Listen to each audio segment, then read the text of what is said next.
एक व्यक्ति ने एक मुनि से पूछा, मेरे भाग्य में कितना धन है? मुनि ने जवाब में कहा, 1 रुपया रोज तुम्हारे भाग्य में है। व्यक्ति बहुत खुश रहने लगा। उसकी जरूरतें 1 रुपये में पूरी हो जाती थी। एक दिन उसके मित्र ने कहा, मैं तुम्हारे सादगी जीवन और खुशी देखकर बहुत प्रभावित हुआ हूँ और अपनी बहन की शादी तुमसे करवाना चाहता हूँ। उस व्यक्ति ने कहा, मेरी कमाई 1 रुपया रोज की है, इसको ध्यान में रखना, इसी में से ही तुम्हारी बहन को गुजारा करना पड़ेगा। मित्र ने कहा, कोई बात नहीं, मुझे रिश्ता मंजूर है। अगले दिन से उस आदमी की कमाई 11 रुपया हो गई।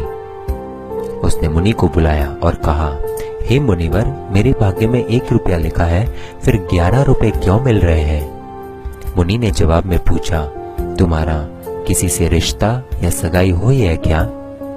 उस व्यक्ति ने जवाब में कहा, हाँ हुई है। मुनि ने कहा, तो यह तुमको 10 रुपए उसके भाग्य के मिल रहे हैं, इसको जोड़ना शुरू करो, तुम्हारे विवाह में काम आएंगे। शादी के कुछ दिनों के बाद एक दिन उसकी पत्नी गर्भवती हुई और उसकी कमाई 31 रुपए होने लगी। फिर उसने मुनि को बुलाया और कहा, हे मुनिवर, मेरी और मेरी पत्नी के भाग्य के 11 रुपए मिल रहे थे, लेकिन अभी 31 रुपए क्यों मिल रहे हैं? क्या मैं कोई अपराध कर रहा हूँ? मुनिवर ने कहा, यह तेरे पुत्र के भाग्य के 20 रुपए मिल रहे हैं। हर मनुष्य को उसका भाग्य मिलता है।